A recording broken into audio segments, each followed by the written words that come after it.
We're live. It's 6:04.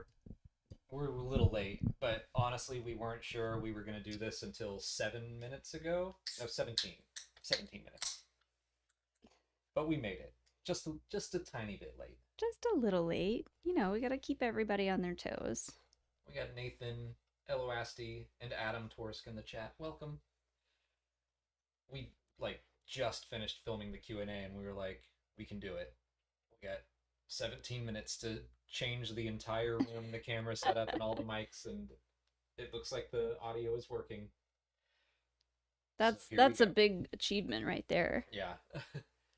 Those mics have been finicky lately, but right now they're on. Just gonna chill and build some Legos. I'm not gonna build any Legos. I'm making a tweet and then I'll work on my Lego. You're making tweet? I'm making tweet. Hey Callum, hey Scotty. Pletho. Hard to hear me. Alright, well, there had to be something to mess with. Alright, I can fix this. What would really be fun is if we have another power outage like we did yesterday. That was fun. We already made plans assuming we wouldn't be able to do the live stream yesterday, and then immediately had to change them back to doing the live stream. Is that better? I'm just looking at the waveform. I probably need to turn it up a little more.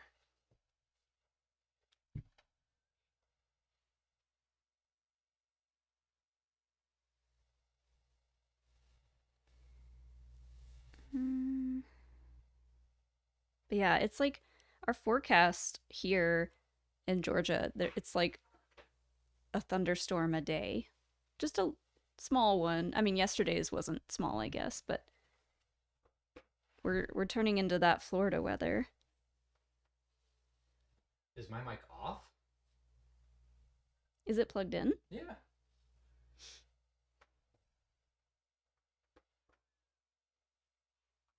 Did it?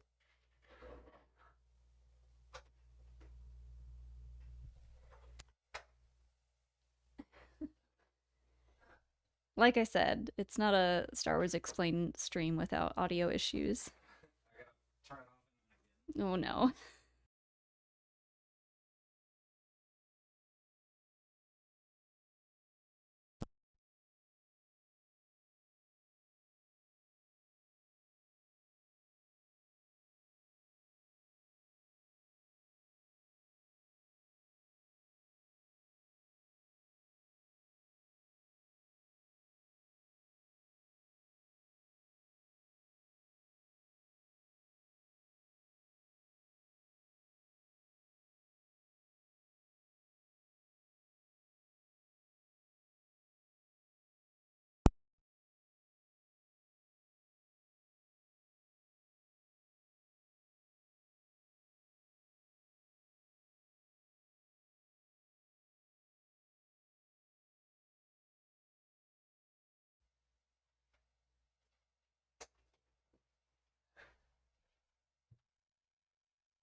I think that fixed it.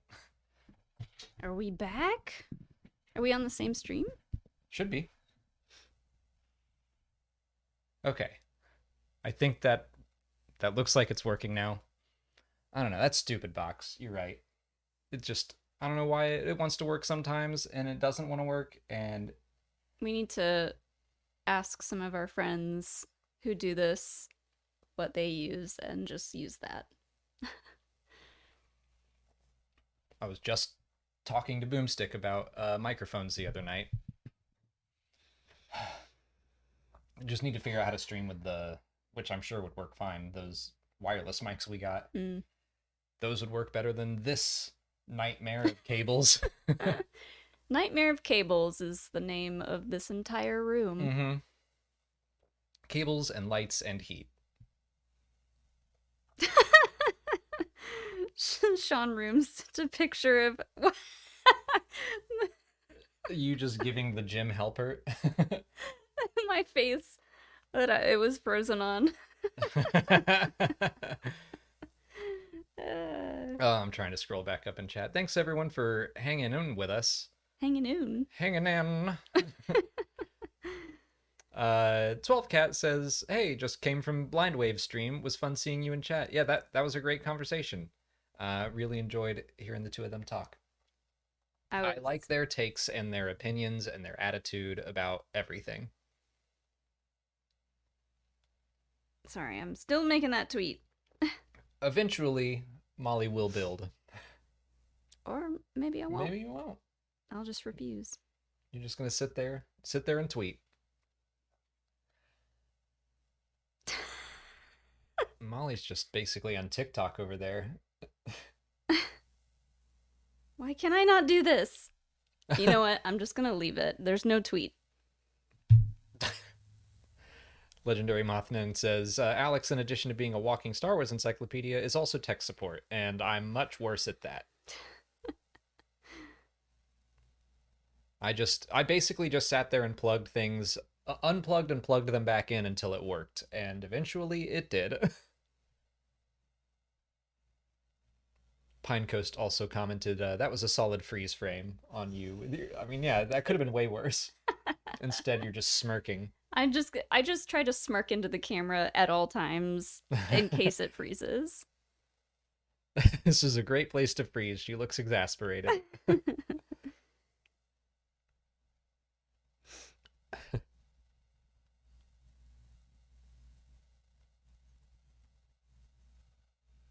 But let's dive in while Molly just texts or whatever you're doing over there. I decided I would make the tweet. By the time you finish the tweet, it will have been an hour, and then we'll have to go because we do have a cutoff tonight. Because we are going to be on HoloNet Marauders in 3 hours, so we're going to stream for a bit. Maybe we'll build something, and then we will go eat dinner, and then we're going live on HoloNet Marauders channel. So go catch us there, and we're going to still be talking about the Acolyte. After tomorrow, or after today, let's see. I'm doing someone's show on Tuesday next week. After that, I may never talk about this show again. I'm just kidding. We have been saying, like, I think we're ready to veg out. Take a break. Bit. Yeah. Which, we're going to have a good, I think, current rumor is November for Skeleton Crew, which will have some time of peace in there, and we can watch Young Jedi Adventures. Yeah. No one gets angry online about Young Jedi Adventures. We've just got so much going on in the next couple of months. We've got bachelor parties, bachelorette parties, 2 weddings, our anniversary, Halloween, Dragon Con.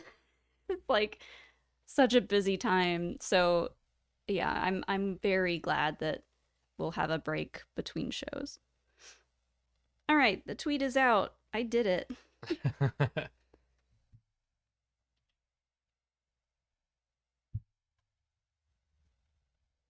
Well, get building. I'm gonna. So it's a build stream. You haven't even opened the bags yet. I gotta figure out where I was. Speaking of, Scotty Heron, thanks for the super chat. Thoughts on the Young Jedi Adventure Season 2 trailer? Very cute. Honestly, like...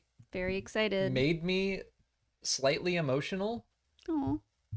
Which I wasn't expecting, but just, like, those little kids bring me so much joy. It didn't really make me emotional, but it did really perk me up yesterday. I was having a hard day yesterday, just being tired. And it really gave me some energy. There's something about that show that, like, we went into it thinking, yeah, we'll watch it. It's very much like the Jedi Temple Challenge as well, where we were like, let's give it a shot.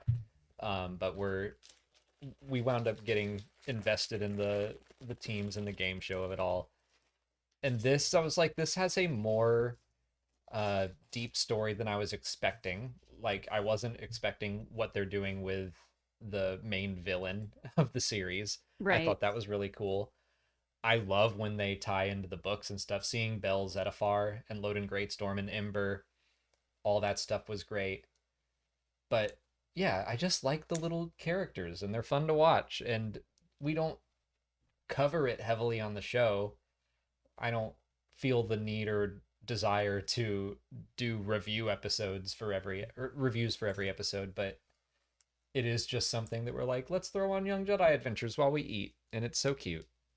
It's crazy because, yeah, anytime there's anything in Star Wars that comes out that we don't really have to cover is gonna be, I think, a little bit more enjoyable. Just purely for the fact that we don't have to like sit there and think too much about it and Yeah. analyze it too much, and watch it multiple times. We can just watch it and be like, that was great. What's next? I will say that I think doing that for the Acolyte helped me appreciate the show more.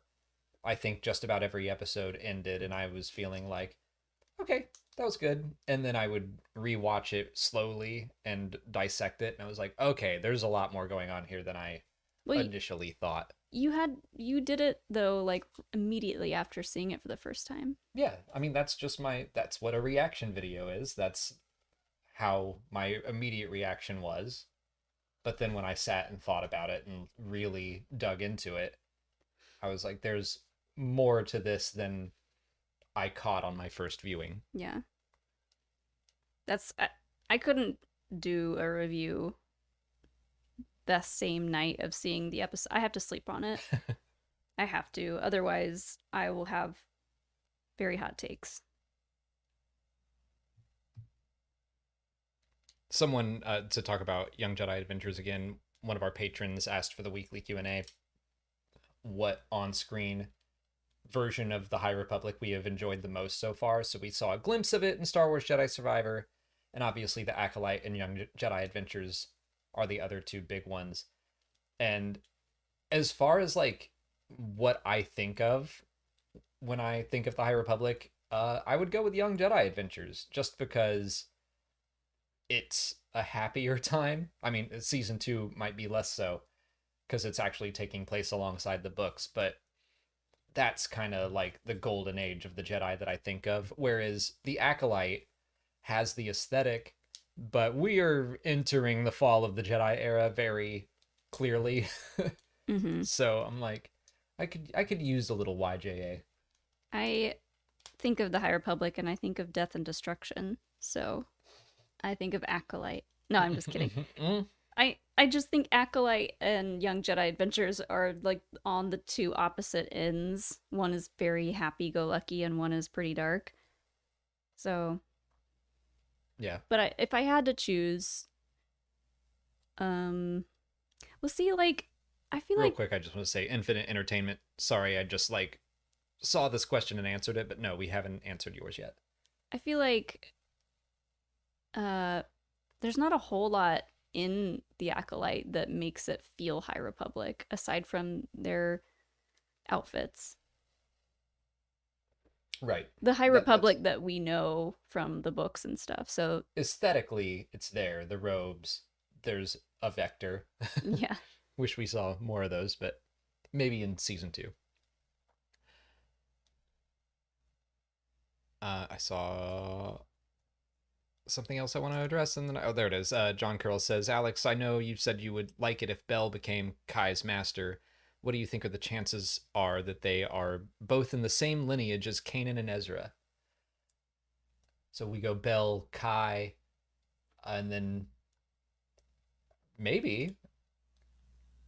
Well, we'd have. Okay, I'm trying to think of. Kanan had Depa Billaba. Depa Billaba had Mace Windu. Mace Windu, I know we saw his Mary Allen master in the comics. I can't remember her name off the top of my head. So basically, there could be a chance that she was trained by Kai. I like that. Sure.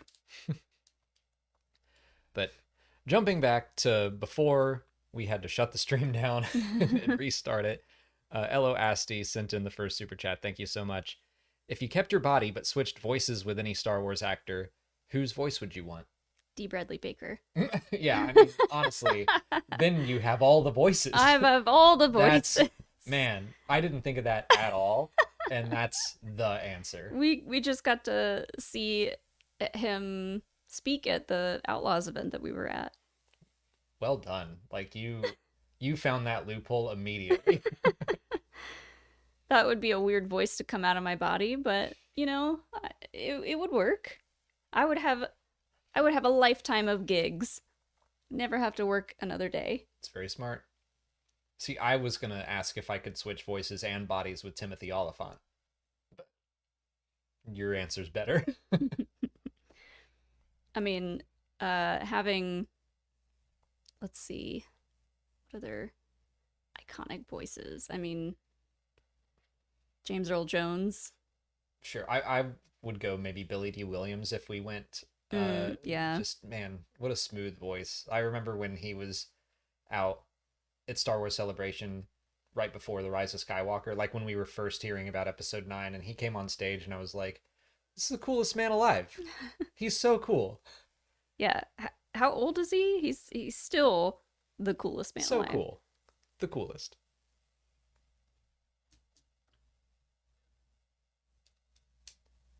Scotty Heron says, just finished watching the Fallout show, showing my dad, and the line from episode 1, the question is, will you still want the same things when you have become a different animal altogether, seemed really appropriate for Osha May and a few other characters on the Acolyte.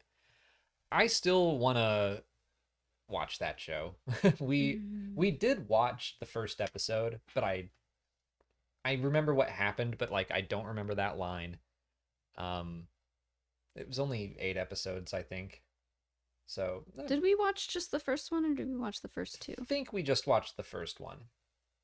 Yeah, it didn't immediately click for me. I felt the same way. I like the tone. It did, from what little I know about Fallout, it felt appropriate. And I really like Walton Goggins, so I wouldn't mind seeing more of him. We love him in that church show that we... Righteous Gemstones. Righteous Gemstones, yeah. Come on now. That church show. My brain is like fried. I can't think of anything anymore. Yeah. Between just the end of a Star Wars show is always just a lot, because throughout the show I'm collecting like Easter eggs, and I'm doing an FAQ video the same way I've been doing for the movies, and that's new. But we also have to review the last episode. We do our live stream. Tomorrow I put out a review of the whole season. We did our Q&A today, and it was just like, okay, we got like a lot of videos to finish. Yeah. It's kind of like the home stretch. And then I felt like after our live stream yesterday, my brain just shut down fully, and I had to really try to get it back up and working this morning. Hilo was very nice and let us sleep in today. He's such a good That boy. was nice. But I feel like my whole day was off because we slept in. And we didn't even sleep in that late. I think it was like almost 10 o'clock, or maybe a little after 10 when I got up. But I've been getting up at like 7:30. So I was like, oh, I've got so much to do. I was not expecting to get the FAQ video done today, but I did, and I'm proud of myself. Yes. I was kind of thinking I would work on that through the weekend, and now I'm not going to do that. I'm going to sit on the couch, go see an improv show. Mm-hmm. We've got a fun little pool party to go to tomorrow. Yeah. I don't think there's no NDAs or anything about that, so I can talk about it. We can talk about it then. I got invited to go to like a little influencer Deadpool versus Wolverine pool party. I don't even know how you got on this list.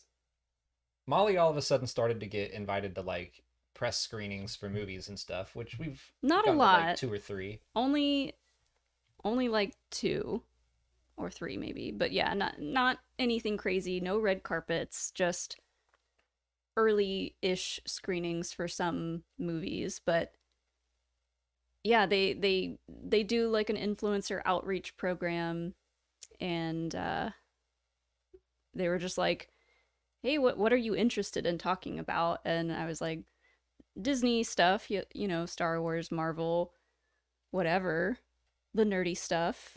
So yeah, I was kind of like, oh, should I go to this? I'm not like a Marvel expert or anything like that, but I don't think they care.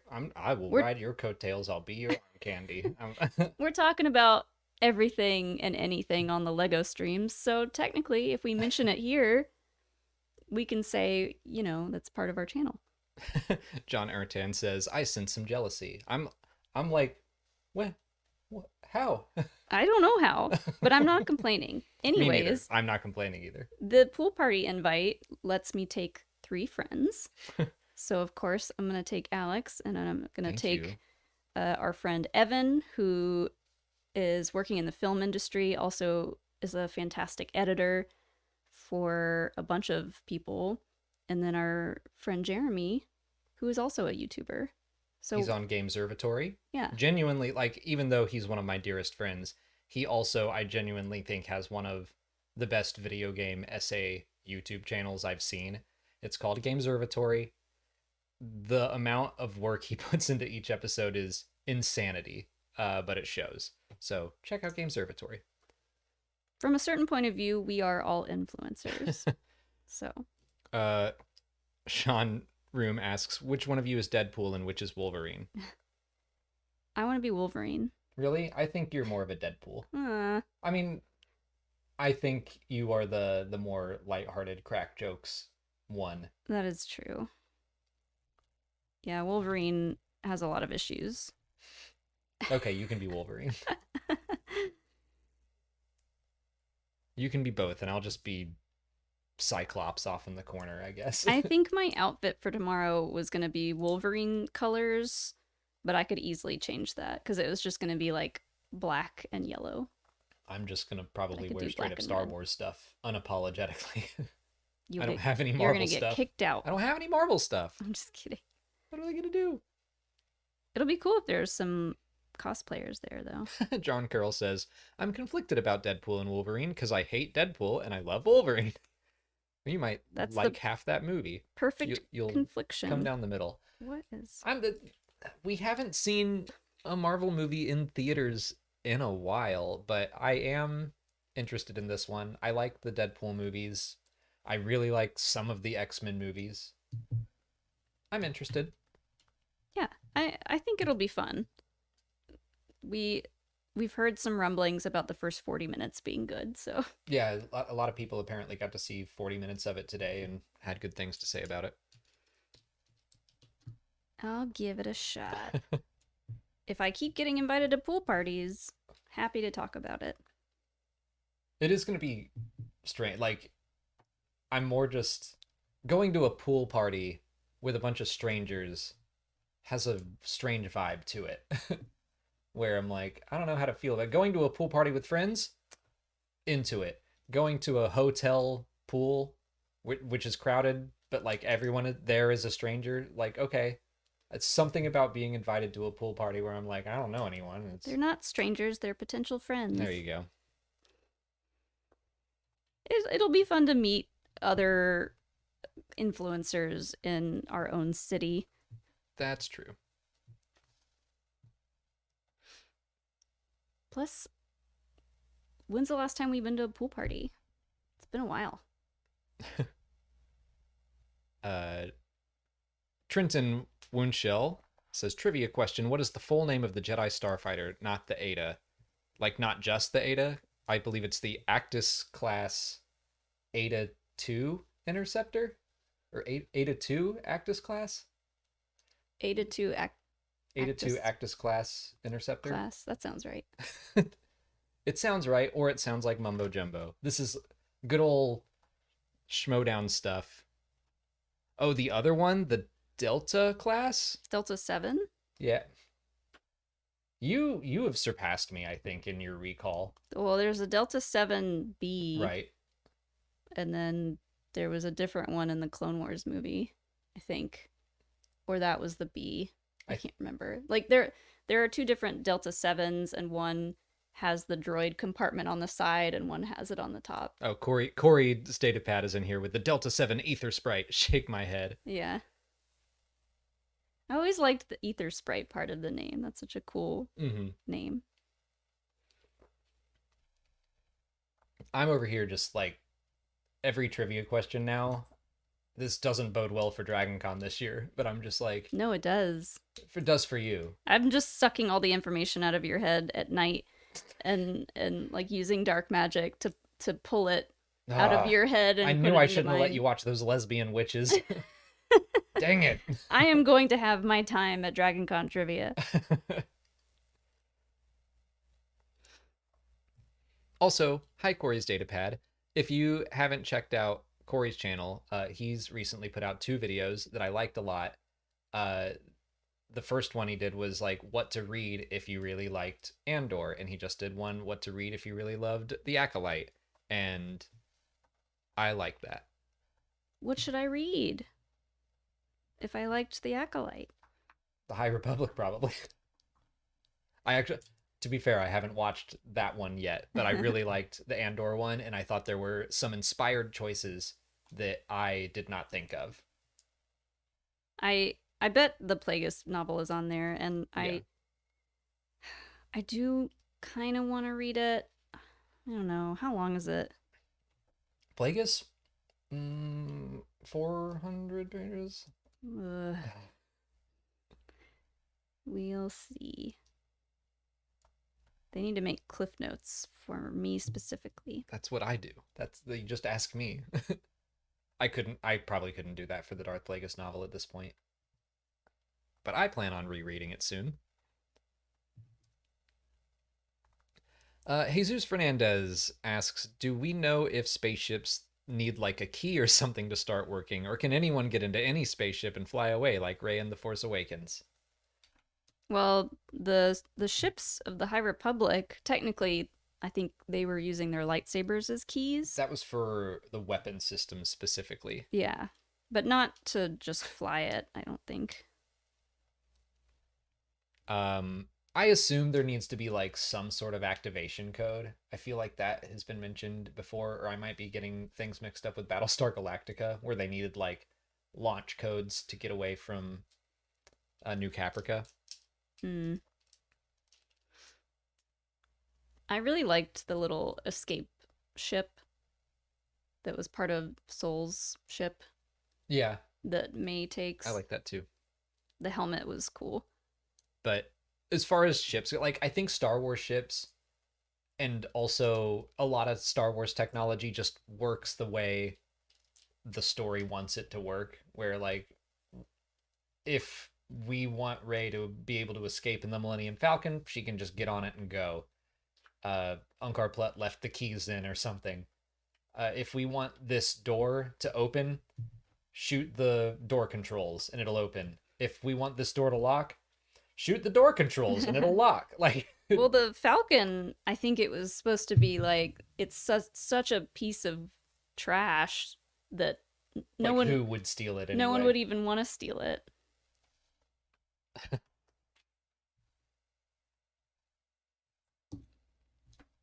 Corey said, glad I liked the Andor video. The comments on the Acolyte one have been absolutely painful. I can't imagine. Oh yeah, he posted a screenshot of something like someone said like, so read more trash then or something like that. Oh, I saw a comment today. People calling the Acolyte trash, y'all. It's getting old. I saw a comment today that said that I'm a plant, like in the Star Wars fandom, to sow division. Whoa, you are? Yeah. You? Yeah. Okay. Go on. I'm a plant. That's it. I How was are like, you- how this are is you- one of the most insane comments I've seen in a while. Which video was that on? Yesterday's review. How are you causing more division? Just I feel By like liking it? I feel like there's a lot of other people doing a much better job at that. Right. They're not plants though. No. Eric Crownover says, I'm such a plant. Maddie Gunner says, what kind of plant? If I were a plant... I would be a sunflower. I'd be a... What was Audrey 2? Oh, and I was like, what are you talking about? The Venus flytrap? the giant man-eating plant. Is it like a big Venus flytrap? Something like that, yeah. I want to be like a hedge. I want to be a hedge maze. Is that too much to ask? It's not It's a lot one of single upkeep. plant. Yeah. John Carroll says, I am in fact the Swamp Thing. A Dringear would be good, recovery hacker. Because, yeah, I would still want to eat meat. I like that. Meat. Sean Room says prairie wedge grass. Very specific. Oh, what is that making me think of? I feel like. Hold on. Decoutree, like that. Getting a thought. Was it the. There was a game. It was kind of like. Not Roller Coaster Tycoon. Malorn tree, nice. It was like where you built your own safari island. Sim Safari? Never played it. Doesn't sound familiar. You could build your own safari island and you had to add specific types of grass and shrubbery around, and like you added different animals in different spots, and if you weren't careful the black mamba snake would take over the whole island or something like that. Okay, I do kind of remember one of those educational games where you had to like manage an ecosystem. And by the way, Star Wars had one on Naboo, or one of the moons of Naboo or something. That name of grass made me Zoo think Tycoon. of that. Maybe that's it. It was like, it wasn't a zoo though. It was like an island. That does sound familiar. I remember one that was like a lake that you had to manage. Speaking of that though, the guy on TikTok that creates themed amusement parks. Has anyone seen that guy? He made one that was like the divorced dad amusement park. Mm-hmm. It was really funny. He's got some really funny designs. Corey says, to be fair, Alex, when we last saw each other, I pushed Eck into a corner and told him to stop doing battle breakdowns because too many Star Wars fans would enjoy them. Stop it, Eckert's Ladder. Stop it. You can't have your good idea.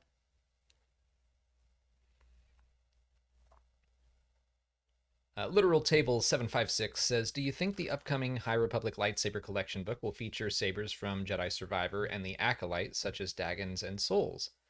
Let's look at the release date on that.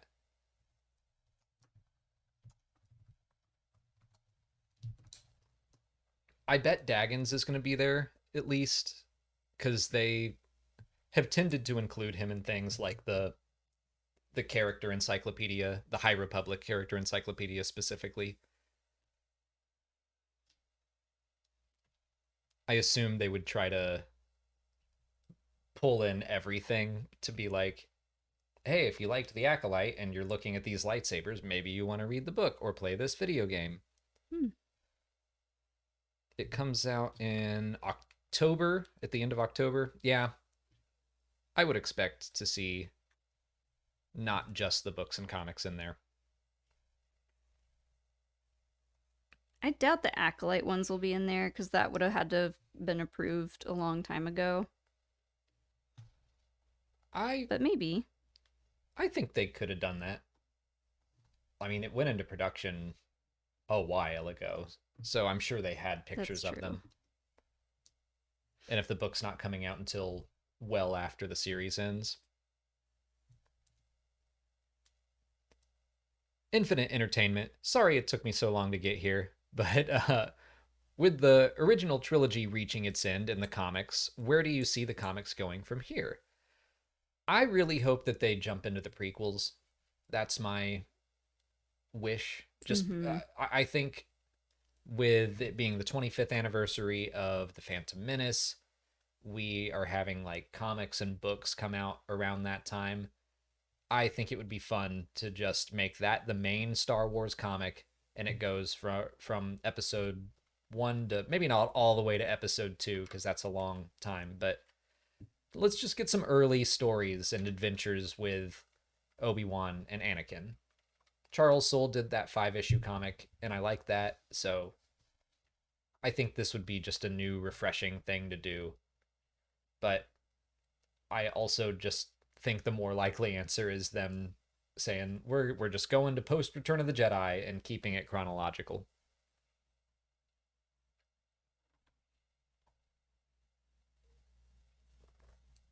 Do you have any preferences? I like going into the prequels. Yeah, between episodes 1 and 2 would be cool to see a little bit more of Anakin growing up at the temple, getting teased. You keep bringing that up. You really want someone to tease Anakin. I do. John Carroll, I think you make a good point. The problem with doing the prequels as the main comic is that it's not the whole cast. That's true. Like, Padme and Anakin can't hang out, so maybe they could find a way to tell just some interesting ongoing stories. What do you mean Padme and Anakin can't hang out? Well, if it's in between episodes 1 and 2, they don't see each other at all. Well, that's okay. Right. There's plenty of other people around. Yeah, but like it would be nice to see Padme. Yeah. They could make a Handmaid's comic series. They could do, honestly, if they just go back to the way they did it. I'm reading through the classic Marvel comics. I've taken a couple weeks off because of the Acolyte, but like those comics are so weird, and it'll just follow Han Solo and Chewbacca for 6 issues, and now we're going over with just Luke, and he's doing something crazy, and then like the stories converge, and then they find a way to split all the characters up again. So they could do something like that. Well, you took a break from that because you're reading the Rise and Fall of the Galactic Empire. Yeah, I'm reading that. The Acolyte was taken up. There was a time where I was reading like 3 issues a night. But yeah, other things have gotten in the way. Perfect bag. You no did it. mess ups.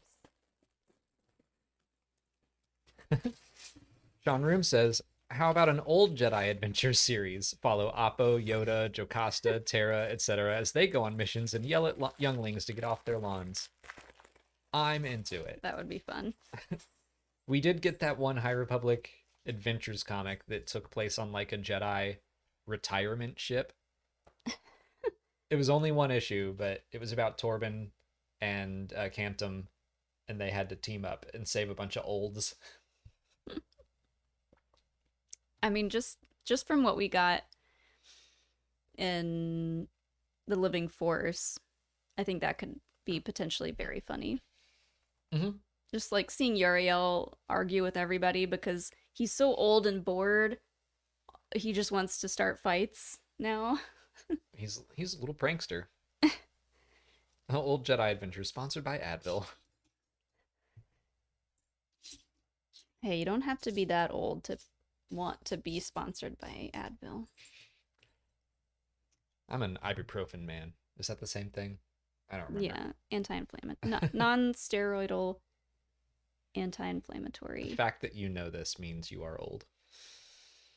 What? I look at the ingredients in my medicine. Because you have to. Because I have to. Yep. I gotta make sure I don't overdose combining stuff.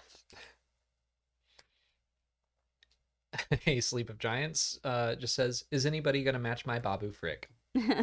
I love that the official Star Wars TikTok account actually put that out. I do too. That Wonderful. Was wonderful work. A big win for them.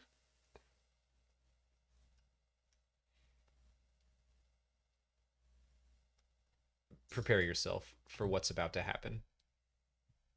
Darth Nicholas says, I've talked about clones enough. Genuinely, like, first line. Okay. I'm shocked. Darth Nicholas, have you been kidnapped? Is this the real Darth Nicholas? Is this some sort of signal? Do we need to send someone to help? He says, I think it's time to give stormtroopers the spotlight in a future show or movie, since I find them underutilized as MCs, I think main characters. Stormtroopers, huh? Stormtroopers are an example of massive untapped potential, but I'm told the Timothy Zahn books, Allegiance and Choices of One, offer some great stormtrooper-centric content. Have you read them, and if so, do you recommend them? Like loyal stormtroopers? I need to look up the covers. Or stormtroopers that are just kind of like going through the motions? I mean, I could see they weren't stormtroopers, but like Lost Stars followed Imperials, and one of them breaks away, one of them stays, and finding out, just like getting into the mindset of someone who falls for the Emperor's BS, Well, or the Empire's BS. it just kind of made me think of Finn and oh, what was her name? The woman that was on that water planet in Oh, Rise. Janna. Janna, yeah, Finn and Janna. I think that whole group would have had an interesting story. Okay, I had to look up the cover and remember which one was which, but Choices of One I read a long time ago. Allegiance, I don't think I've read, but I'm gonna see if I can recognize the old cover. I have to look at the old covers. Don't think I've read this one. I do recognize that cover though.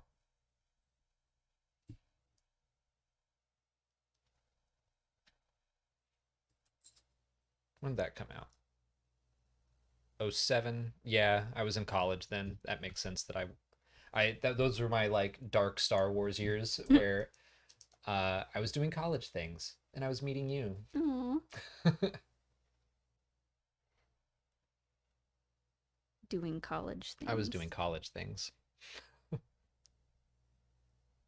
Failing but out I remember of liking classes. Choices of One. Huh? Failing out of classes. Yeah, not going to my classes and playing Guitar Hero all day. We were both, well, I was failing out of classes too. I wasn't playing Guitar Hero all day. I was working part-time. That's true. Your life was harder than mine. Was.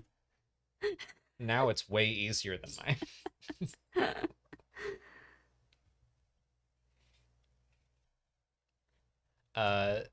Darth Nicholas also says, the only Stormtrooper-centric stories I've encountered are Empire number 13 about a Fett clone Stormtrooper and Legacy number 4, both of which are great, by the way. I still have to read the comics with Scar Squadron. Scar Squadron is a letdown, unfortunately. When they are introduced in the main Star Wars run, I was like, this is rad. It's basically the Stormtrooper version of the Bad Batch, back when the Bad Batch was only in those animatics. Mm-hmm. And I think they were directly inspired by those clones, but then every time Scar Squadron showed up, they just got their asses handed to them. And I'm like, these are just stormtroopers with names. Aw. They tried. They do. They tried. And then, like, they just haven't popped up in a while. Charles Soule seems like he's trying to bring back some stuff from the 2015 run to wrap up his current 2020 run. But yeah, I think even he's like, I'm not going to bother with them. So they're out there somewhere. If they can't be the Bad Batch, they can't be cooler than them, so why bother? Would have been fun if maybe we had like a run-in with old Bad Batch and they meet Scar Squadron and just easily take them out. Mm-hmm. Hey, what's up, RD Films?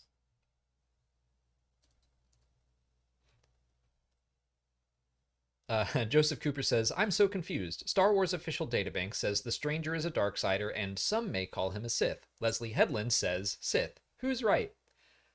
I'm definitely leaning towards he is a Sith. Like, I know... What makes him not seem like a Sith? I mean, he is vague about it in the show. He straight up says, you might call me a Sith. And I'm like, that's a weird way to say Sith. Yeah. But yeah, in interviews, Leslie Headland is basically just constantly referred to him as a Sith.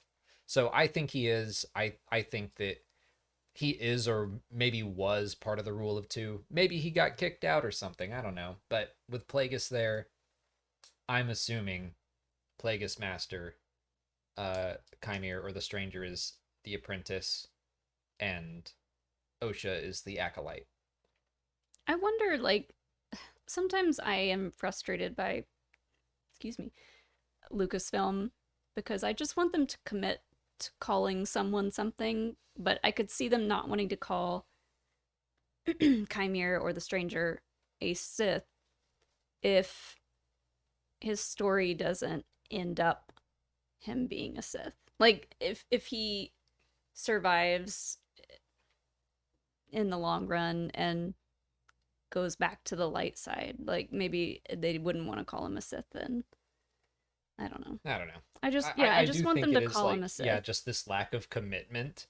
And I'm like, Leslie Headland has been saying that this show is from the Sith perspective, and then he comes up and he's like, "You might call me a Sith." I'm like, just like, why are we introducing this level of confusion? There was an article, I think it was an inverse article for the director of the finale episode, and she was talking about like I had never had a redacted script until I worked in Star Wars, and like I didn't even know who the alien at the end of the episode was going to be until the day we shot. Like I had hints, but she didn't know it was going to be Yoda. And I'm like, why keep that from the director of your episode until the last moment? Yeah, that does feel important for the director to know. That kind of stuff frustrates me because then you're taking away creative agency where they could have, you know, made any sort of change or shift if they had known more information. I agree. But the whole like secrecy between not just Star Wars but like Marvel and any big fandom, it's like, you know, you don't want things to get spoiled, but yeah, that is why I'm sure why they didn't do it. But also you don't want things to not have the time to develop and cook, as the kids say. Let them cook. Yeah. Like the fact that she may have only had a little bit of time to be like, oh, just put the puppet here and then we'll bring the camera down and just show his ears. Mm-hmm. I mean, maybe it was a rule that we were only gonna get to see the back of its head. Maybe. I mean, it does look like the puppet is too old, in my opinion. But I'm like, that's probably Neil just Scanlon was like, the face is not camera ready. Right. Let's turn it around. Like dye his hair real quick, give him brown hair. But then we would have been like, is that Yaddle? Honestly, I was thinking about Yaddle yesterday, and I was like, where is she? What does Yaddle think of all this? But yeah, right now, until something is like definitively said in the show, I think he's a Sith.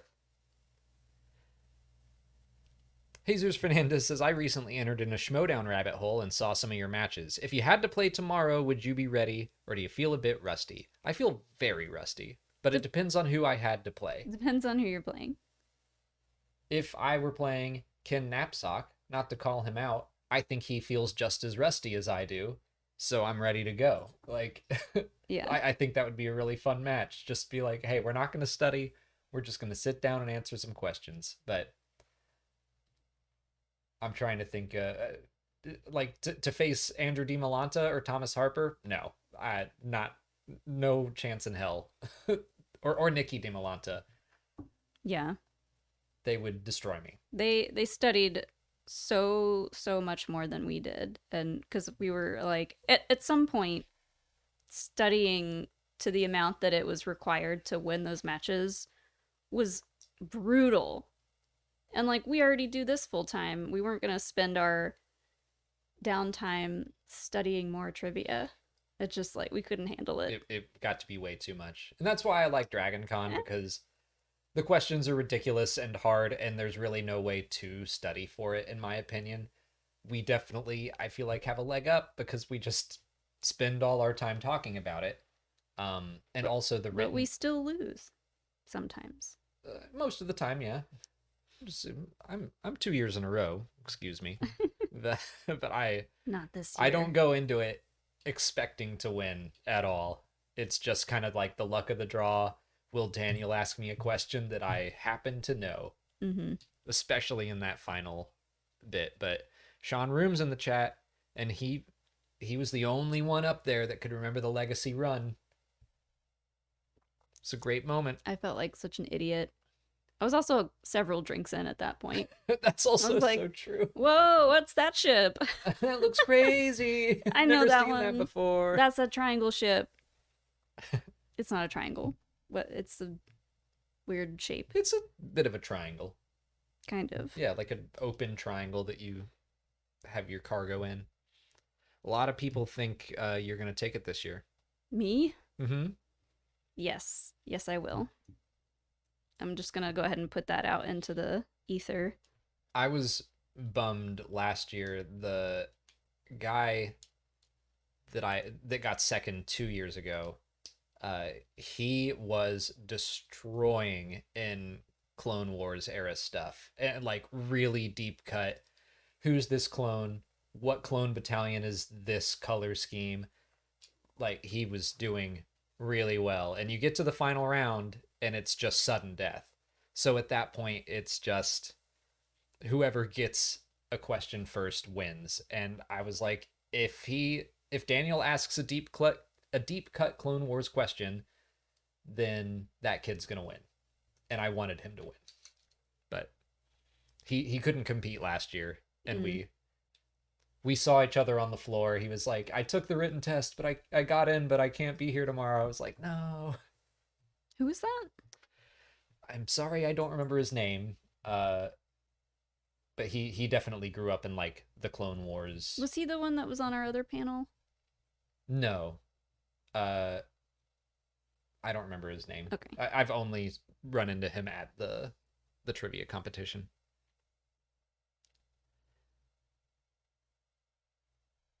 But yeah, that's in a month and a half. And I'm not I'm ready to play just because I like playing. That trivia contest is so ridiculous that it's just funny. And I don't mind missing the questions. Yeah. Half the time I always have fun. Half the time when I take the written test, I'm just like, I hope I don't get in, because the pressure, I mean, there's not really a ton of pressure, but when I first started making it in, I was like, oh no, I gotta actually do this now.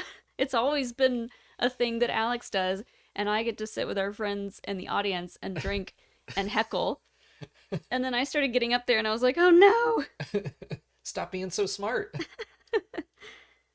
I still say one of these, Daniel, if you're watching this, I will never do this, but I'm always tempted to just put one of my friends' names on my test and then be like, good luck. Send them up there. There you go. No one would believe that. I don't think that we would get away with that.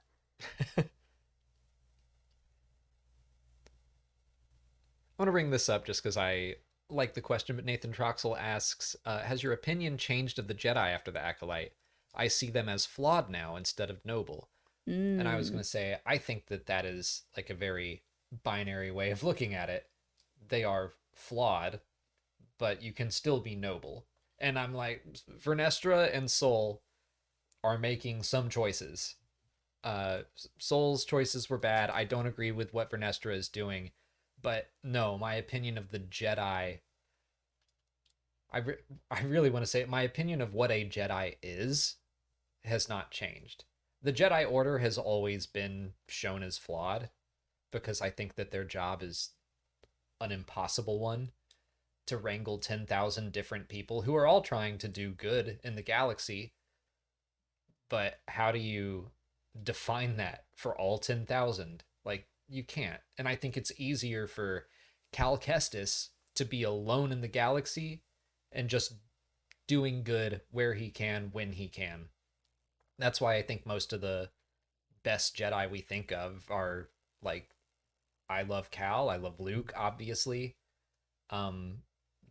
They're people who aren't part of this huge institution.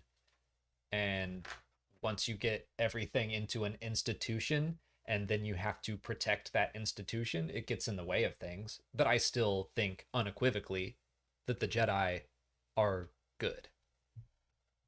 I always thought they were flawed. Yeah, they are. All of us are flawed.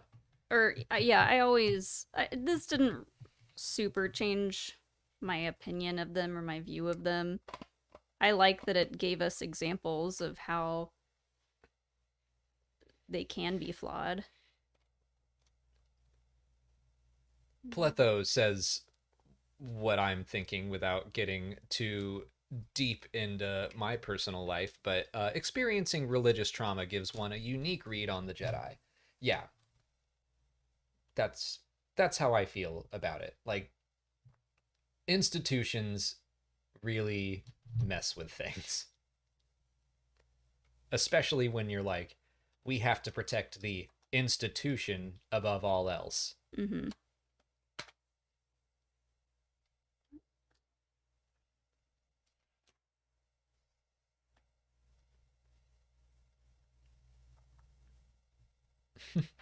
Matt Storer says, "What are y'all's thoughts about? I think this means contemporary music in Star Wars.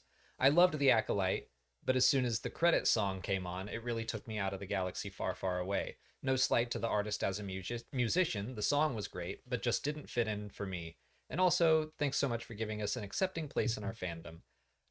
We talked about this. There was a new song in the finale, right? I don't know if that was a new one What, or if it was. it wasn't the power of two. I don't think. Well, I bring this up because we just, and we probably should, we don't pay enough attention to the credits. Like, the second those blue words come up, we start talking about the episode. Mm. And we've only watched the finale twice, three times. I can't remember. But each time we start talking about it. So, like, I didn't even really register the song. I did, because they released the song weeks ago. I'm talking about the finale one. Oh. But yeah, I mean, it's the same discussion. Uh-huh. We were okay, so the end of episode 7, when the Power of Two started to play, I think we were talking and you went, "Oh, it's that Power of Two song." Mm-hmm. And I was like, "Oh yeah, it is." And then we went back to talking. Anyways. And like, that was it. If it were, basically that doesn't bug me at all. If it had played as non-diegetic music or diegetic music, if it had played in the episode itself, I would have been like, this is weird. I wouldn't have liked that. But over the credits, do whatever you want. It doesn't bug me at all. It didn't bug me whatsoever, because I had heard the song before, and I was just like, oh yeah, it's that song that they put out. Didn't think twice about it. Yeah. It didn't take me out of it at all, but I think Joseph said it took him out a little bit, so everyone's a little different. Sure. It's just like, I don't know, the floating text in space isn't real either. So that's taking me out of the story. The credits to me are like a separate thing from the episode itself and the story there. So I can understand it.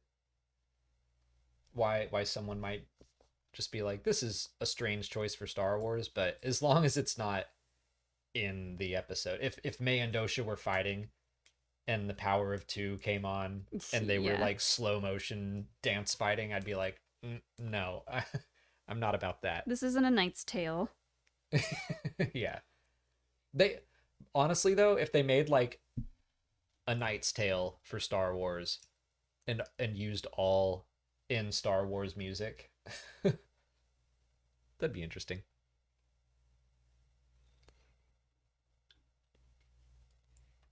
I think a lot of the same people who were complaining about the song were complaining about the lead actress in general. Who? The people that were complaining about the song were just mad that they were being forced to listen to R&B music. Oh, some people, yeah, were like they do, making a big deal out of the smallest thing.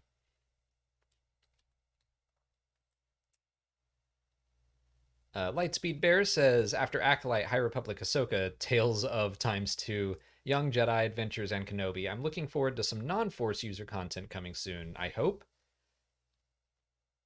Well, we got Andor Season 2 on the horizon, but Skeleton Crew is next, and we do know that Jude Law is some kind of Force wielder. Yeah, I think the kids in that show are not going to be Force users, which I am excited for that.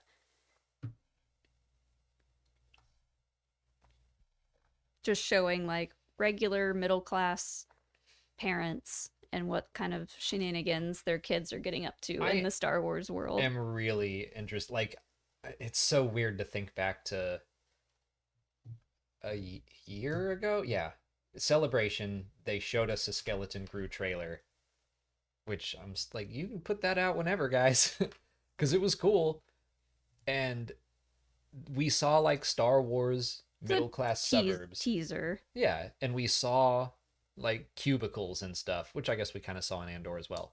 But just seeing the Star Wars version of like suburban life, Mm-hmm. that alone is interesting. It really made me think of in Ferris Bueller's Day Off when you see the parents at work and you're like, yeah, Right. they're just doing their jobs and they're worried that their kid has to stay home from school, but they're not going to stay home. They got jobs. It's funny, we thought it was going to come out next year and they delayed it an entire year, but I was like getting excited to watch all of E.T. and the Goonies and Stand By Me. I was like, I'm going to watch some show or some movies like this. And now I have to delay my Amblin rewatch until this year sometime, but soon Yeah. we'll start rewatching some of those movies. Yeah, that'll be fun. I love E.T. so much. It's great. And I love the ride too. Hey, Jane Dalton says, you're in the Empire 15 years before the Battle of Yavin. Which 5 people are at the top of your most wanted list? Wait. 15 BBY. So we're talking like just 4 years after the Empire fell. I guess they'd have to be Jedi, huh? Or maybe Saw Gerrera. 4 years after Endor. 4 years after the Republic fell. Oh, okay. So we're much closer to the Empire than anything. Saw Gerrera's got to be up there. He bombed Tarkin's home. When did that happen? Like a year into things, maybe. I mean, in what show? Bad Batch. Oh, right. I forgot all about that. Omega. Yeah. She's I think she's already on Palpatine would have popped her. Like, wanted I really list. want to find her. Maybe Emery. Maybe. I like Saw. I like Omega. I mean, Obi-Wan and Yoda are probably on there. Cal Kestis hasn't been making waves yet. Andor's way too far down the line. I don't think even Luthen Rail would be doing much at this point.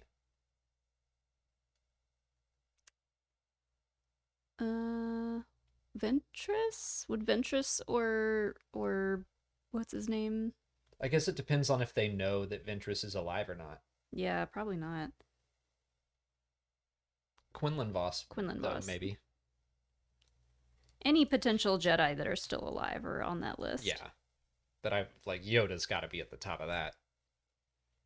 Apo Rancisis is believed to still be alive, so Gunji? he could be up there. If we gotta get Gunji, he's too cute. I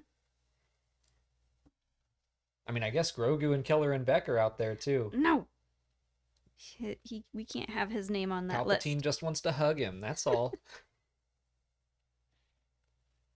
Mandalorian Jedi Avenger says, coming in late, I really just want to see something with Yarl Poof, but he has to sound like the way he was in The Living Force. I haven't listened to that audiobook. How did he sound? Agreed. He sounded hilarious. Did he sound like Robot Chicken, Yarl Poof? Not quite. I'll let you listen to it. I need to listen to it. What did he sound like in Robot Chicken? I don't remember. I'm just... Oh, so it's a council now. Like, very over the top and... Not as goofy, but he had kind of like a higher voice. Okay. Was it high? I don't know. He was kind of... He spoke kind of slow and very calmly, even when he was talking about joking with people. Oh, hey, Jerry. Jerry says, kind of sing-songy. High-pitched voice. Okay. Yeah. I'm bad at describing voices. Varun Vijay thanks for the question. Asks, you got to play Outlaws, right? How was it? We are not allowed to talk about it yet. The embargo isn't up until July 30. Yeah, 30th. So we can talk about it in 12 days, but we are not allowed to talk about our impressions at all. But we did get to play it. And that's all I can say. We did get to play it. We got to interview Yeah, Umberly. we can talk about that. We got to interview the voice actors and some of the creative team. Mm-hmm. So we'll have all that out. All of that should be on later. July 30th, 31st. Umberly was so cute. She was kind of like bopping around that studio space, and she the whole time she had the little stuffed Nyx plushie and just like talking to everybody and having a good time. All good, Varun. I should have mentioned something. I know we did say that, I think, on Saturday, because we had like just come back from that trip. I would tell you all about it if I could. DJ Kinto said, did Soul have it coming? Not death, but... Not death. He should have been taken to the High Council. Accountability should have been given. But if you've read Temptation of the Force, you know that the Council would have maybe had a surprising reaction to that. Like, that is kind of the thing where if you all had just been honest, it might not have been as bad as you thought. It's this, like, he's just saying they would have taken you away, Osha. Would they have? Or would they have had some sympathy? And then at the end of the series, they say, like, the Jedi will kill you once they find out how powerful you are. Would they, though? Like, I don't think so. Everyone is making so many assumptions in that show.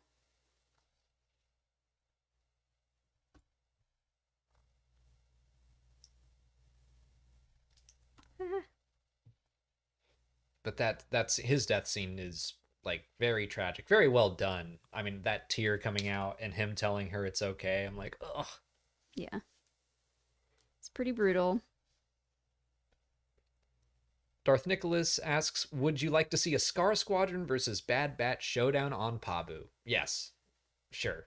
Like, I want to see the Bad Batch wipe the floor with Scar Squadron. Yeah, that would be a quick fight. Be like, oh, that's cute. You think you're us? You're not even the fart. I wasn't going to say the other part. Good job. Alex has heard some Ice Spice.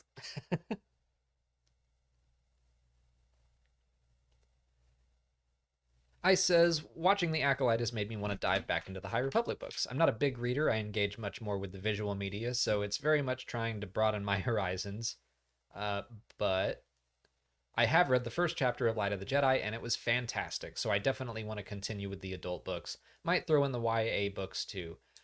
The High Republic books, especially the adult novels, I think are incredibly cinematically written.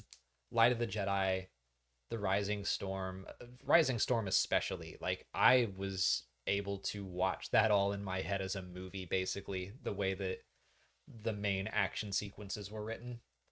So I think as a visual learner, you still might get a lot out of it.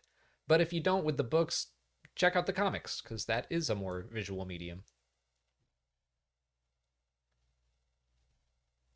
Honestly, yeah, the first 3 adult books just go really, really well together. DJ Kinto asks, think we'll see a reverse saber bleed at some point from red back to blue or whatever. So we have seen it in a book, and I think that's it. Just one time so far. But if you watched Ahsoka, you have seen the results. Where she kind of cleans the crystal. Cleans it, yeah. Just gives a little... Let's scrub that out. A purified kyber crystal turns white. Mm-hmm. So if a Sith or a dark side user bleeds a crystal, it turns it red.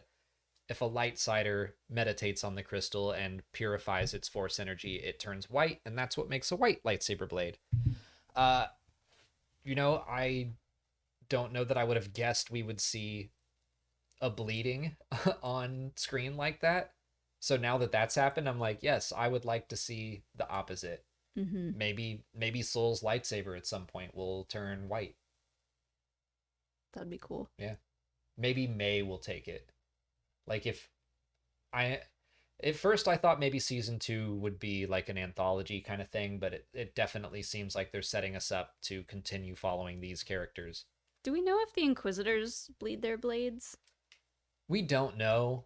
I doubt it. I kind of feel like those blades were just actually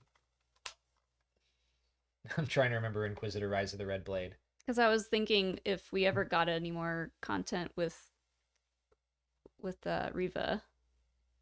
Yeah, she could purify her own blade. Purify her blade. And then she'd have a white helicopter lightsaber. That would be awesome. I'm trying to remember if the 13th sister bled her own blade. I don't think she did. It strikes me that the Inquisitors are just given their blades because they have the helicopter feature and they're already red, so it makes me think that they were just given them and they had kind of the easier way out. I figure Palpatine just sat there and like his blood. He can probably do it like that. Yeah, he's just full of that rage. I can do this in my sleep. Unlike Plagueis. Mandalorian Jedi Avenger asks, why is Chimere still called the Stranger? Because I don't think we know his name. I don't think it's Chimere. But I was thinking, I just thought it is very common in Kung Fu movies for a character like that to just be called the Stranger and not really have a name. I thought it was kind of an ode to that. Probably something along those lines. I am kind of like, I'm trying to call him what I think he is supposed to be called, which is the Stranger. But I'm also really tired of writing the Stranger in scripts. Me too. I just want to call him a name. Yeah. And I'm like, I know Chimere is not his real name, but it's the one we have, so I use it sometimes. Also, I'm sure they didn't give him a name because they were like, we'll give him a name in season 2, and that name will be Darth Venomous or something like that. Hugo. Like, it'll be some name with a purpose if it gets greenlit for another season. Matty Gunner says, with those arms, I'll call him whatever he wants. Right?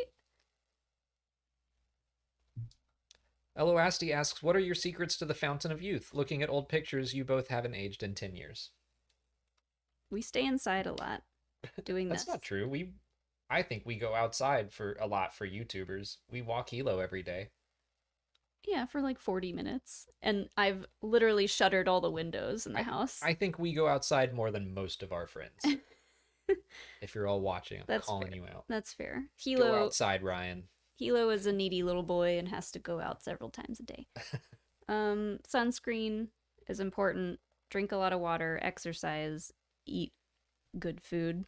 All the stupid normal stuff, all the stupid stuff that you don't want to do. You got to do it. I think I just got lucky. You got that baby face. Got that baby face. My dad does not look his age. Mm-mm. Well, all of my tricks are what I just said. I have to work really hard at it. I started a skincare routine at your insistence. So I'm going to start reverse aging. I'm going to start Benjamin Buttoning. I would love to see that. Jacob Robinson asks, what are your thoughts on Chimere being venomous? Tinimus broke the rule of 2, and Plagueis said his rule would be for 1,000 years, while saying the rule of 2 would be relevant. I think that if they were going to do venomous, he would be a Bith still. Like, wait, Venomous was a Bith too? Yeah, Venomous was like a Nepo baby. I just think that, especially the fact that Leslie kept Plagueis as immune, I don't think she would change Venomous like that. Maybe I'll be Well, like Plagueis is pretty recognizable. I think a lot more so than Tenebris. yeah. Like I really do wonder.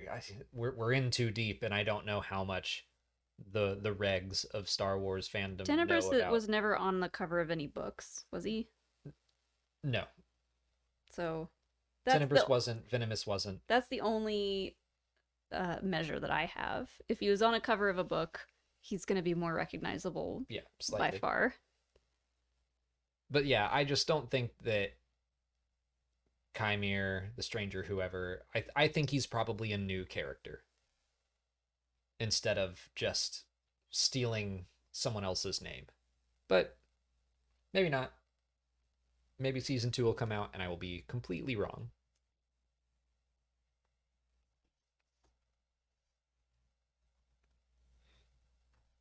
I'm almost done, and then we can wrap up and go cook dinner. This might be one for you because I don't even know really what this is. Scotty Heron says, "Can you finish the quote? It's not the east or the west side. No, it's not."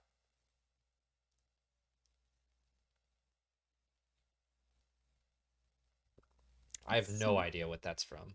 It's not the east or the west side. If it's from Star Wars, I'll be very embarrassed. It could be from that Ice Spice song, but I don't know the answer. Oh, it's an old meme. Then no. Then I will definitely not know it. I think, was it you, Scotty, last night that I'm trying to remember who sent in the ketamine Yoda meme, and like it went completely over my head. Oh yeah. And then yeah, our mod was after we ended the stream, our mod was like, that was a ketamine Yoda meme. We were like, oh. Yeah, it was Scotty. Okay, so Scotty's just hitting us with all the old memes. I have a friend, he's on Slam Sector, actually, which they might be live tonight. Anyway, he's on Slam Sector, and he like that's probably the most he knows about Star Wars is Ketamine Yoda. He's and, a savant he loves when Ketamine it comes Yoda. to memes. I'm gonna see if they're live tonight, and if they are, I'm gonna tell everyone to go make Ketamine Yoda That would be funny. jokes. They're not live until 8. Oh yeah, they started They going used live to go live at 7, but then they had later. to adjust their schedule because of Sean Sullivan. Yeah, I remember that now. What a busta.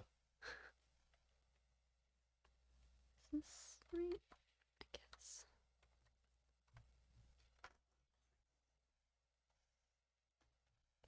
guess.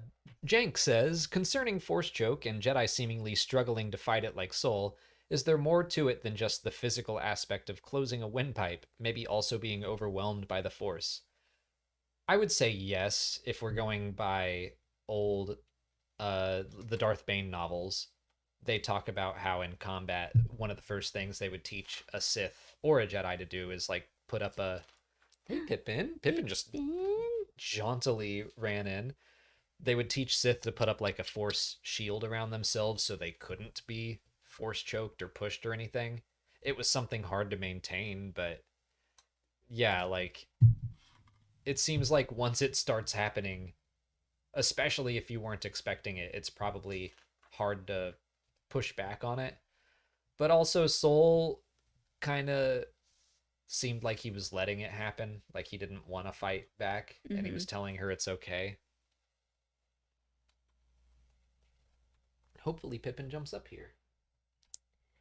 He's just sitting on the other side of the table. I have a piece left, and I don't know where it goes, but I'm just going to leave it out. Oh, I hate that.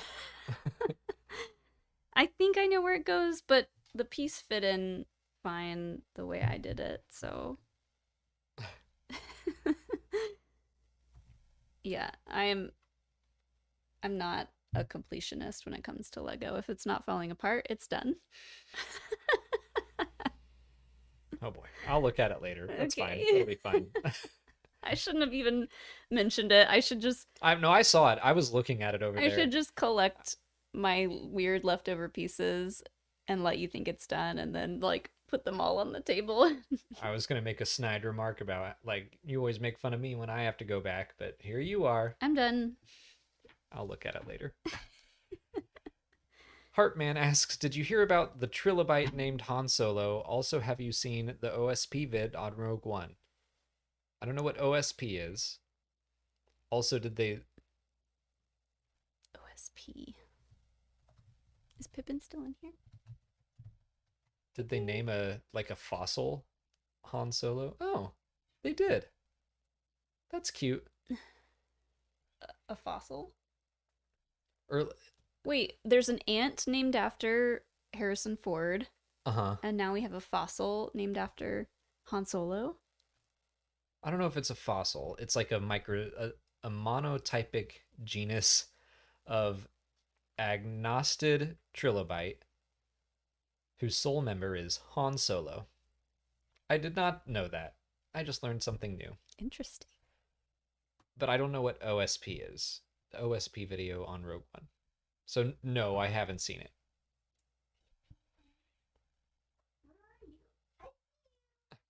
Tin Man asks, should Star Wars have more wire fu in fights? Yes, I loved it. I loved the big jumps. I did think that some of them in the finale looked a little silly, but I still dug it. I loved the martial arts. I want them to keep martial arts in Star Wars. Here's a little man. Thank you, Lady of Whims. OSP stands for Overly Sarcastic Productions. I have never heard of that channel, so I haven't seen the video. Tim Sim says, after observing a wide gamut of Acolyte series reviews, there's a conclusion that Andor is the best and worst thing to happen in Star Wars because there's now a demand for great quality of writing and character development as Andor's. It's just different. I mean, like, Andor is my favorite as well, but it's not everyone's favorite. So, again, we're like talking about that pedestal that people put it up on. I love it, but I wouldn't ever demand that everything be exactly like Andor. Yeah, we need variety.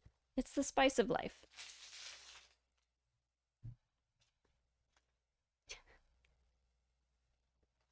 And I'm trying to go through this so we can cook and eat because we have an hour and a half until the other stream we're going to be on.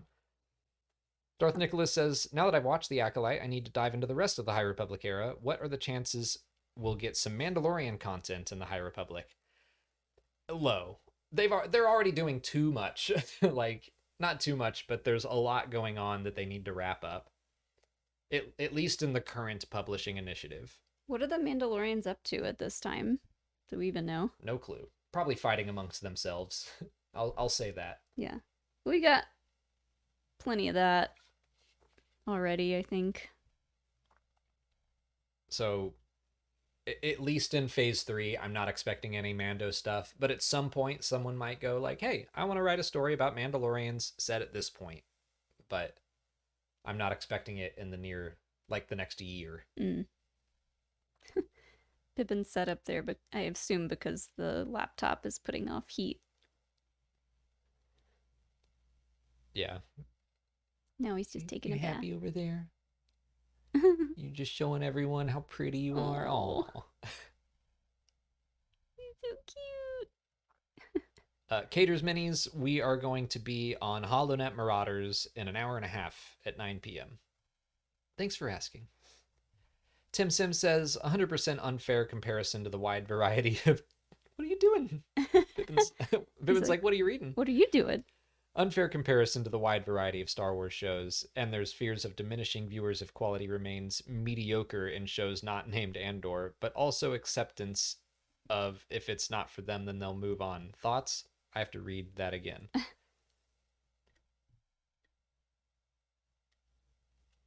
I mean, like... If it's not for them... I think to say that if quality remains mediocre, like, you're speaking about all of this from your perspective, and it's not the perspective. Like, there is no one perspective. Yeah. Some people think that they never want any more Star Wars like that at all. I think in general, it does seem to be well regarded. Again, it's my favorite of the live action shows. Everyone's a critic. It's all over the place. There's some people that put Andor at the bottom and Acolyte at the top, or would consider Andor mediocre. I like Acolyte more than Andor. Andor was dark at times, and just, I don't know, like it was not my flavor of dark. You know, everyone loved to call it dark and gritty, but for me, compared to Acolyte, Acolyte was more dark, more gritty, in a different kind of way. And like, I liked all the political intrigue of Andor, and then when Senator Rancourt popped up at the end, I was like, this is rad. I love it. And I wish that they had done a little more of that in the Acolyte. Also, just the time period that Andor takes place in, I'm kind of over. That's also true. Like, we've gotten so many Reign of the Empire era stories. And that's part of the reason Acolyte, I'm like, yes, continue to expand, please. Give me Acolyte. Give me Dawn of the Jedi. Keep swinging. Something that Jennifer Landa brought up in the Force Center episode about the finale was interesting. She was talking about subordinate versus dominant roles, and how we grew up with the Empire being the dominant role and the Jedi were the subordinate. But in the High Republic, the Jedi are the dominant. So it's interesting to just see that role reversal, and that intrigues me a lot. That's exactly what Leslie said she wanted to do, where the Sith are the underdogs here, and the Jedi have the power. And what does that look like? Scotty Aaron says, planning a party where we'll have a 5v5 battle with some good Saberforge sabers. Y'all been in any big lightsaber fights or have any related stories? We've witnessed several at Dragon Con. Yeah, there's always like a big pit in Dragon Con where they do the Star Wars rave, and one at a time people will like duel each other, which is fun. I don't know that I ever went in there for one, because they take it very seriously, and I'm usually very drunk when I'm at that party. So I only want to fight a friend. I would hurt myself. Honestly, we have fought each other at Dragon Con, and it's more you chasing everyone around, wildly swinging at them. You go a little too intense at Dragon Con. You're like, I got my hinge lightsaber, I'm gonna hit you with it. Don't put a weapon in my hand after I've been drinking. That's true. Don't do it. Anything could be a weapon. And I didn't have any lightsabers last year. Yeah, I hid them all. No, I just didn't want to take them. It's too lazy. No, I hid them all. I says, fun question for a change. If you could take one High Republic character and pair them up with someone from another era, who would you both pick? I think Anakin and Avar Kriss would get along really well. They can bond over their tendencies to defy orders and get in trouble with the Jedi Council. I was going to go Anakin and Delzar Mann. Or maybe Anakin and Stellan Gios. Anakin and anyone from the High Republic, I think, would really help him. Geode. Anakin and Geode? Anakin and Geode. Or Grogu and Geode. They'd be so cute. Very cute. Get nothing done. One of my favorite little High Republic moments is when Court meets Geode. And Court at the time was someone who didn't speak basic. So, like, we got his gibberish speech bubble. And then Geode said nothing back. And then Court hugs Geode. It's a few frames in a comic. And I was like, this is delightful. Nubs and Wicket would be adorable. Yeah. Although it depends. Yeah, if it's young Nubs, they'd be like very similar. Nubs is another person that I'm like, pair him up with anyone. I'd like to see it. Mandalorian Jedi Adventures says, in The Living Force, Poof sounded like Nala Se and Yoda had a baby.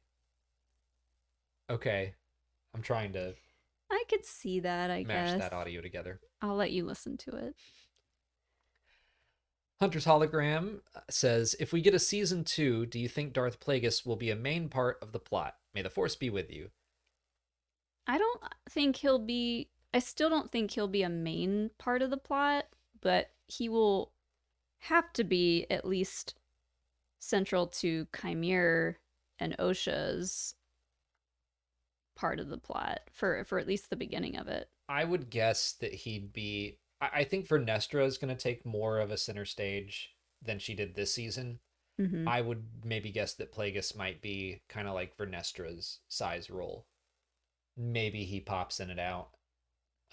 I would hope that he gets a bigger role and that they don't keep slowly building to him. Like now that we've seen him, I want to really see him and talk to him and well, not me, but I want to hear what he has to say. Yeah. So I would imagine that I just want to talk. I just want to ask some questions. Last night in our stream, we made jokes about him being like a boomer that doesn't know how anything works in Chimere's apartment.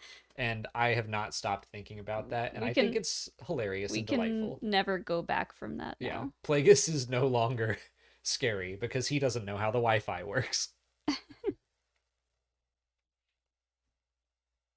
Mandalorian Jedi Avenger also says, who do we have to talk to get Light of the Jedi, Rising Storm, and Fallen Star done in live action? Also, can you see my 603rd guy next to my name? Yes, I can. Thanks for becoming a member of the 603. I guess I should change the badges away from Biggs things. Yeah. We'll figure that out. Ooh, yeah, we can design our own clone helmet. Yeah, that's a good idea. What was I going to say? Oh, the budget for that would be insane. They would never be able to get that done. Yeah, honestly, like I love them as books. Again, I do think they're very cinematic. I can see it all playing out in my head, but I just don't think Star Wars fans in general would be able to handle a book adaptation because what works in a book doesn't work in a movie, and they're going to change parts of the story, and then people are going to be like, what's the real canon version? And it's like, it would just be a whole can of worms. Ugh. My legs are already sore. Mine feel okay. We both did leg day today. Don't remind me. Cameron Stewart says, with that double saber throw and pulling them back in, Chimere definitely played Jedi Fallen Order and Survivor and took notes on the villains. It was awesome. Oh, yeah, I didn't even think about Survivor, but that is very similar to some of the action from that. I thought about Survivor when Kel Naka was fighting, because I'm just like, that's the crossguard stance right there. Just heavy, slow blows, but if you land one, it's terrifying. Yeah.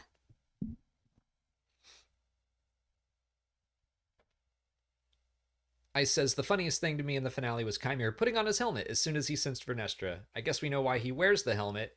He masked up like he was living in the pandemic. I thought, up until that point, in fact, so on next Monday, I'm releasing the frequently asked questions video about the Acolyte. And I saw a lot of questions of like, does Cortosis block mind reading and stuff? And I was like, I don't view it as Magneto's helmet or anything like that. I thought it was more about blocking your face so Soul couldn't read his thoughts. But when he threw that helmet on after seeing Vernestra, I was like, I'm just going to delete that question. Like, I think I'm wrong. I think maybe his helmet does block out mind reading from his master. Yeah. I think there could be significant reasons why he decided to make a Cortosis helmet other than wanting to hide his face. Because he has, like, Chimere in, like, the second episode mentions mind wipes. It's true. And, that's a good point. That comes up a couple of times. So what if, like, what if Vernestra mind wiped him and it didn't work? Or it wore off? Yeah, Molly. Something like that. Yeah. I like that. I like that. That's good. That would explain why he knows how to do it. Why he's worried about it. Why he makes a comment about it specifically in episode 5. No. Can't read my mind. See, that I thought was just like, if I let you see my face, you'll look into the windows of my soul. And that's what If you see my face, you'll fall in love with me. Yeah, And I I can't can't risk that again. I can't keep doing that. James Malone sent in a super chat just for Darth Fuzzy, who left, but Pippin. Oh. Yeah, He was like, I'll give you all 10 minutes. I'll take my bath up here and then I'll leave. Tybrute says, do you guys have a favorite trooper variant, such as the Snow Trooper or ARF Trooper, for example? Trying to run through them all. I really like the Shore Trooper design. What are the like ones? Their helmets. What are they called? The ones from Solo. Mud Trooper or Range Trooper? Range Troopers. I like them. They have a similar helmet as the Shore Trooper, but they get big fuzzy coats and cool magnetic boots. I think I like Shore Trooper. I like Scout Trooper. I like anything that weirdly where the Stormtrooper looks a little comfortable. They they just have kind of cloth pants and they can move around a little bit more. I don't want them to be comfortable. I just like the look. Yeah. At first glance, I liked the Sith Troopers, but they weren't really that special. Yeah. I mean, same with the Range Troopers, though. They were just there for one. Yeah, but at least their outfits looked vastly different. The Sith Troopers were just red Stormtroopers with a little extra detailing. Yeah. I always think it's funny when Solo is coming out and they're like, this is the Range Trooper. And you're like, wow. And they're there for 2 minutes, maybe. Yeah. Shore Troopers got some decent screen time on Rogue One and then got to pop up. They've popped up quite a bit in other stories, but like Andor was pretty significant. CC Pruitt became a member of the 603rd. Thanks so much. Hey! We'll have to... Can we give people a special... Like a little turtle badge? Yeah, special badges. And Scotty Heron says, any recommendations for a good app or service to download or read Star Wars comics on a phone? About to head to a week-long camping festival with no service. And best recommendations for short runs or reads. Love The Blade. The Blade is a good short one. Comixology? Yeah, so, I mean, at this point, I think Comixology is just merged with Kindle, but that's what I use. Marvel Unlimited is good, and would be good for you, too, because you would pay, like, just a low subscription price, and then you would have access to a lot of good short runs. So that is probably what you should go with for now if you don't want an ongoing subscription to, like, the main runs. But Lando, we gotta go. I know. I've been trying. Well, yeah. I was just thinking about how much time it will take to cook. Lando is probably my favorite 5-issue miniseries. Lando by Charles Soule. It was his first Star Wars comic, and it's really good. Anything by Charles Soule is always good. The Rise of Kylo Ren is only 4 issues. A lot of the miniseries I find to be hit or miss, unfortunately, just because I don't think they get enough time to build up a full story around a character, but Lando was really good. If they're talking about a character you're already pretty familiar with, it helps. CC Pruitt says, I like turtles. Vern was looking fancy. Aw. I did like her fancy high Senate robes. Did you see the behind the scenes picture of her laying down? No. Because they were like, don't wrinkle the dress. So she was just like laying down in it. Well, we have to wrap up. I wish we could send everyone over to Slam Sector, but if you want to go make ketamine Yoda jokes with our friends at Slam Sector, they'll be live in 15 minutes. Do it. Otherwise, we're going to be on HoloNet Marauders in 1 hour and 15 minutes talking about the Acolyte. Yeah. Maybe for the last time. Maybe you for the last time. Oh, yeah, you have another show next week. Next week. Cool. Well, thanks, everyone, for hanging out. I'm going to fix that later. That missing piece, I'll find it. I added a neat little side panel in this little cool. thing. I'll find where your missing piece goes. Boushh's helmet. Because I have to do it for me. Everyone have a great night. I guess next time we stream will be a week from today. Do another, keep working on this helmet. Yeah, maybe. The week after we will be gone. We will be at a bachelor party. Then yeah, most likely. Oh yeah, because we'll have the day off, I guess, Wednesday. Yeah, there won't be anything to talk about. Wow. Could do anything on Wednesday. So we will see you all next week. Bye, have a great everybody. night. Thanks May the for force be tuning with in. you, etc. Etc. etc.